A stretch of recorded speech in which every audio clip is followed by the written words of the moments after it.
I'm going to embarrass myself first. Because before I ever landed here, before I walked the streets, before I talked to a single person, I already knew this country was poor. Yeah, I said it. In my head, this place was just another trying its best country. Not terrible, not amazing, just surviving. I thought, behind the rich neighbors, always developing, always catching up, always second place. I thought people here were grinding just to stay afloat. But then I got off the plane, and within 48 hours, my brain started whispering, bro, something is not adding up. Because this didn't look like struggle. This looked like motion. This looked like confidence. This looked like people living, not just existing. And that's when the question hit me. Was I wrong about everything? Too soon. The city that shouldn't exist. First stop, Metro Raya, new name. I expected developing country capital vibes. You know the stereotype. Dust, chaos, survival mode. Instead, glass towers. Highways layered like a video game map. Train systems cleaner than airports. People in offices, cafes, tech spaces. I saw a 22-year-old girl named Aina working on a laptop in a cafe that looked like it belonged in Tokyo. I asked what she did. She said, I designed microchips for export. Microchips. Export. From a country I thought was behind. So I went home that night and did the one thing that kills ignorance. I checked the numbers, and my jaw dropped. This country is one of the top 40 economies on Earth. Out of almost 200. That's not struggling. That's the top tier of the planet. Bigger economy than countries people call first world. But wait, how does a poor country have an economy this big? Before you continue, 99% of people watching this are not subscribed. That's crazy. If you learned one thing from this video, smash subscribe right now. It's free, it takes 1 second, and it tells YouTube to show this to more people like you. Do it before the next scene starts. Go! 3. The secret weapon. Not one engine, 10. I figured maybe they had one lucky industry. Nope. This place runs on multiple engines. Electronics, energy, agriculture exports, manufacturing, tourism, tech development. It's not one leg of a table, it's a 10-legged monster. If one sector trips, the others carry the weight. That's not poverty, that's resilience architecture. It's like meeting someone who does coding, trading, real estate, and content creation and still says, I'm broke. No, you're diversified. And diversified countries don't collapse easily. But numbers are one thing.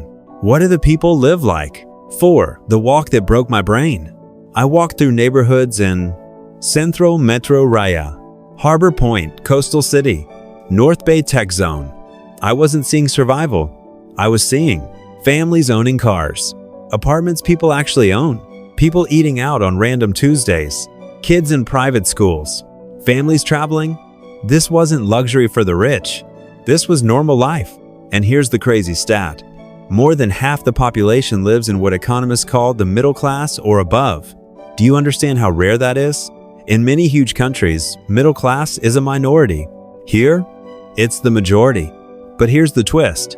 They don't feel rich. Why? Because they compare themselves to the one friend who bought a private jet, instead of the billions of people still trying to get electricity stable. So if the country isn't poor, maybe the people aren't either. 5. Scene. The $2 meal that made me mad. I went to a street food spot. Met a food vendor named Uncle Rizal. I asked for a full meal, rice, protein, veggies, drink. Price? The equivalent of $2.03. I laughed. Because in cities I've lived in, that's just the tax. In some countries, $12 gets you depression on a plate. Here, it's delicious, fresh, everywhere. And then it hit me. Wealth is not just how much money you make. It's how far your money goes. And here, money stretches like yoga?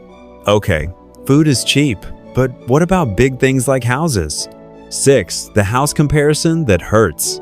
Yes, the capital city has expensive areas, but outside the prime zones, people can still buy property. Not inherit from billionaires, buy. Regular job buy.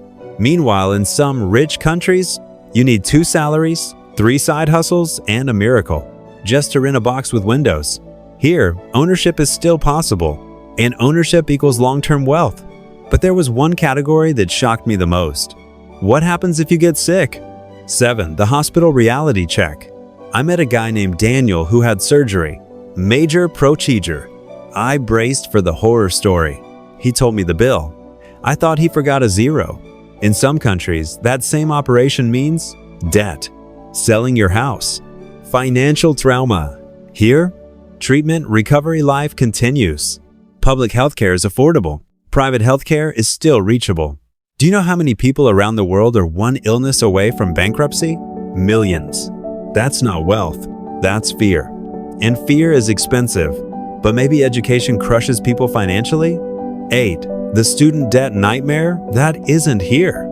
I spoke to students at Bayview University, asked about tuition. When they told me the yearly cost, I almost told them to stop lying. In other countries, students graduate with debt that follows them for 20 years. Here, many finish with little or none. Imagine starting adulthood without a financial chain around your ankle. That's not poor country energy. That's strategic wealth. So by now, we've seen strong economy, middle-class majority, affordable living, healthcare safety, education access. But the final thing? This is where it gets emotional, because it's something GDP can't measure. What if the real wealth isn't money at all? 9. The 2 a.m. moment. It was 2 a.m. I was at a late-night cafe, working alone, tired. A man I'd never met, Mr. Hafiz, looked at me and said, "You look finished, my friend. Tea? I give for you."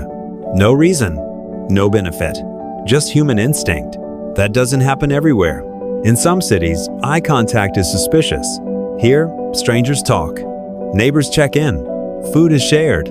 Community is default mode. That is social wealth. And rich countries are starving for it. What's the point of money if everyone is lonely? 10. The thing the world is losing. I've lived in wealthier on paper places. More money, more polish, less humanity.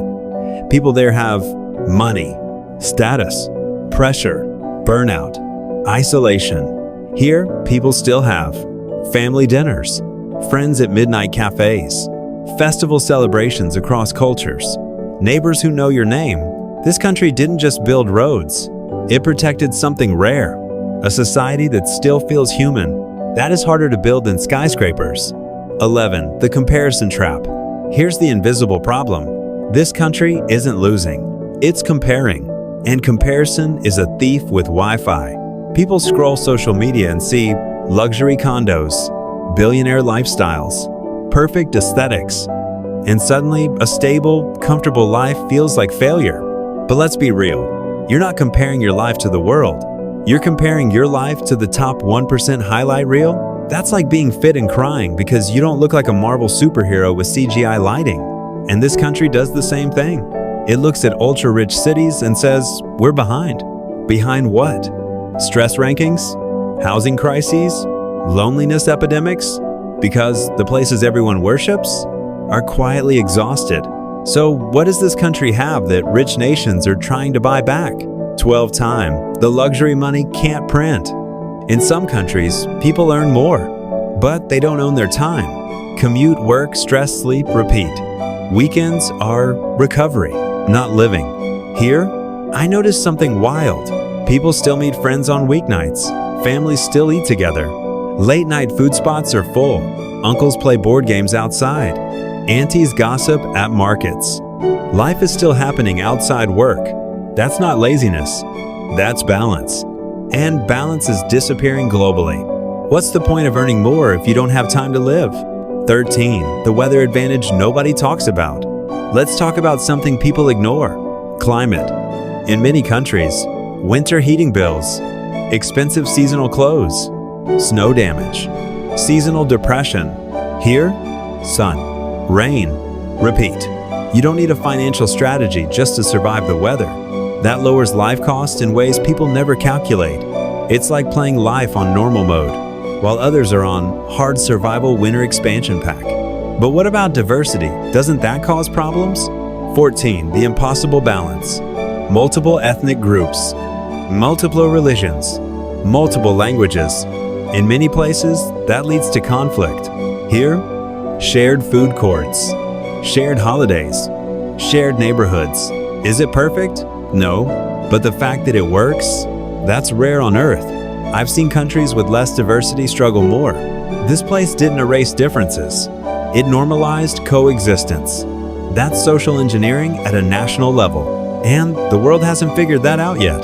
So why do locals still feel like they're behind? 15. The curse of almost rich. This is the psychological trap. When you're extremely poor, progress feels obvious. When you're extremely rich, comfort is obvious. But when you're in the upper middle stage, you feel like you're not there yet.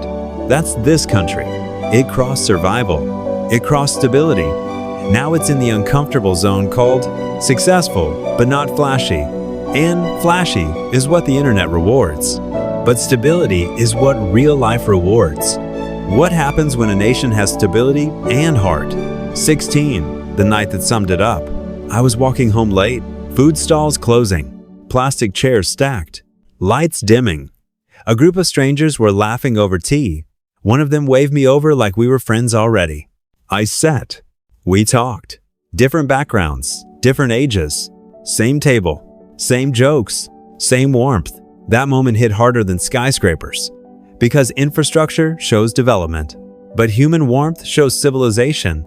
And civilization is harder to build. 17. The final realization. I didn't come here expecting to be wrong. But I was. This country isn't poor. It just doesn't flex loudly. It built economic resilience, middle-class strength, affordable systems, social connection, cultural life. That combination is rare. Most places only have 2 out of 5. Here, you get the full set. 18. The question you should ask yourself. Instead of asking, why aren't we like the richest countries? Ask, do I actually want their problems too? Because wealth without peace equals pressure. Money without community equals loneliness. Status without balance equals burnout. This place chose a different formula. And from the outside, that looks ordinary. But from the inside, it's a quiet jackpot. 19. The message. You don't live in a poor country. You live in a country that feeds you affordably, heals you affordably, educates you affordably, lets you own property, lets you have community, lets you breathe. That's not small. That's a foundation most of the world doesn't have.